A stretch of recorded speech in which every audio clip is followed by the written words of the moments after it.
हर हर महादेव। काशी में एक राजा रहते थे जिनका नाम था पीपा।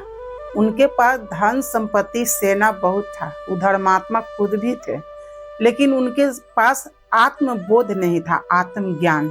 एक दिन बैठे हुए थे पूजा पाठ करके चिंता में। उनके मंत्री आए, कहे महाराज इतना चिंता क्यों? लेकिन सब कुछ तो हमारे पास है, लेकिन आत्मा बोध नहीं है। क्या अपने राज्य में ऐसा कोई संत है जो हमें आत्मा को ज्ञान कराए? लेकिन अपना देश में तो एक ही वो है संत, बस वही रविदास जी जो जात के चमत्कार हैं। लेकिन ठीक है, तो हम उनके पास जाएंगे, लेकिन एक समस्या है, हम राजा हैं, राजपूत हैं, फिर उनके सामने कैसे हम जाएंगे? लोग क्या कहेगा? लेकिन लोग कहने का अगर यथी में रहिएगा तो फिर नहीं जा पाइएगा, क्योंकि उनके पास जो भी जाता है अपने अहंकार को त्याग के जाता है। लेकिन ठीक है, इसका समय देखते हैं कहीं आता है। एक दिन गंगा स्नान आया।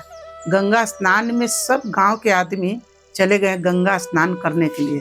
उसी समय राजा पीपा अपने वेशभूषा को बदले और घर से निकल के काशी में गए। वहाँ पर जो रविदास बैठे हुए थे, वहाँ जाके प्रणाम किए, कहे कि किस लिए आए हैं राजन? तो आपसे दीक्षा लेने आए हैं गुरुवर, हमको अपना चेला बना लीजिए। कि ठीक है, पहले अपने कठौती से जल दिए, एक चुल्लू उनको पीने के लिए, पी लीजिए। हाथ में जैसे जल लिए, उनका अहंकार जागृत हो गया। उनको मन कहने लगा कि इसमें चमड़ा वो भिगोते हैं, यही पानी हमको दिए हैं। क्या इनका इतना समझ नहीं है कि हम राजा हैं, वो भी में हम राजपूत हैं? तो कहें तो क्या कहें, लेकिन मुंह घुमा के वो अपने कुर्ता पर पानी को गिरा लिए और गिरा के कहे कि हम पी लिए हैं महाराज, लेकिन ठीक है, कल आइएगा। अब बस वहां से वो चले गए। घरे गए तो कुर्ता उतार के उनके राज्य में जो धोबी थी उनको दिए कि लीजिए, ये हमारा कुर्ता अच्छे से साफ कर दीजिएगा, इसमें हमारा दाग लग गया है। कुर्ता को उनके 15-16 साल के बच्ची थी, खूब धोए, लेकिन वो उसमें के जो दाग होता है वो छूटा नहीं। अब जो धोबी था वो देखा तो कहा कि हम ये दाग भरी कुर्ता को लेकर कैसे जाएंगे महल में? ये हमको राजा कहे हैं कि दाग इसको छोड़ाना है, या नहीं तो तुम्हारा सिर कलम कर देंगे। तो हम अपना सिर नहीं कटवाना चाहते हैं। बेटी को कहे कि जैसे हो सके वैसे ही दाग को छोड़ाओ। बेटी क्या की, उस दांत से दाग को छोड़ाना शुरू किए।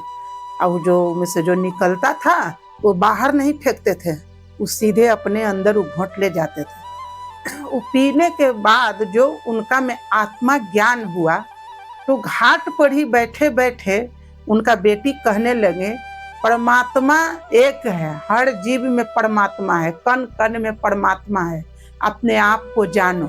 अब जो वहाँ कपड़ा धो रहे थे वो सब कपड़ा छोड़ छोड़ के आके उनका बात सुनने लगा। अरे ये 15-16 साल के बच्ची है, ये इतना अच्छा बात कर रही है, कैसे?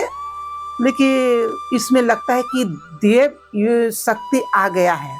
अब पूरे गांव में हल्ला हो गया कि इनके साथ कुछ विचित्र हुआ है, इनके शरीर में कुछ देव प्रवेश कर गए हैं, इसीलिए ये इतना अच्छे बात कर रहे हैं। अब राजा को पता चला कि उनके बेटी के पास बहुत ज्ञान आ गया है। कैसे आ गया है, चलते हैं देखने के लिए।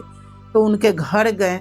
राजा बोले कि बेटी, आज राजा बन के हम तुम्हारे पास नहीं आए हैं, हम सुने हैं कि तुम्हारे अंदर कुछ देव शक्तियाँ आ गया है, तो हमें भी सुना।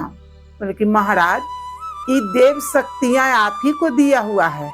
तो क्या हमारा? हाँ महाराज। तो कैसे? तो आपका जो कुर्ता में दाग लगा हुआ था, उसी को छोड़ाने में हमारा ये जो देव शक्तियाँ हैं उत्पन्न हुआ है। तो क्या? तो हाँ। तो कैसे छोड़ा रही थी? तो हम अपने मुंह से छोड़ा रहे थे। अब तो वहीं से लौट गए राजा साहब और जाके संत रविदास जी के चरण में गिर गए। अब बोले कि हे प्रभु, हमें वही जल दीजिए। बोले कि नहीं राजन, अब तो वो जल नहीं मिल सकता है। आप देखे उसको कि महकता हुआ पानी है, चमड़ा के कठौती का पानी है। आपका भक्ति पर अहंकार हावी हो गया, इसलिए वो अब आपको प्राप्त नहीं होगा। और लेकिन हम आपको निराश होकर जाने नहीं देंगे। आप हमारे शरण में आए हैं, हम आपको दीक्षा देते हैं, राम नाम का मंत्र देते हैं और यही आप जाप कीजिएगा। आपका अंदर बोध है वो अपने आप जागृत होगा और परमात्मा का एक दिन आपको दर्शन जरूर होगा। हमारा वीडियो का कहने का मतलब है, सीख इसके ये है कि हम जब तक अपने संत के पास, अपने गुरु के पास हम जाते हैं तो सारी छल कपट छोड़ के ही जाना चाहिए। हमारे लिए हमारे गुरु जो सोचते हैं, अपने शिष्य के भलाई के ही बारे में वो सोचते हैं, गलत चीज कुछ नहीं देते हैं। तो अपने गुरु पर भरोसा रखें, विश्वास करें और जो गुरु कहें वही कीजिए। हमारा वीडियो इतना ही तक था। हमारा वीडियो अच्छा लगे तो हमें कमेंट करें, लाइक करें, सब्सक्राइब करें। अगर ये वीडियो ज़्यादा से ज़्यादा शेयर कीजिएगा तो और भी अच्छा है।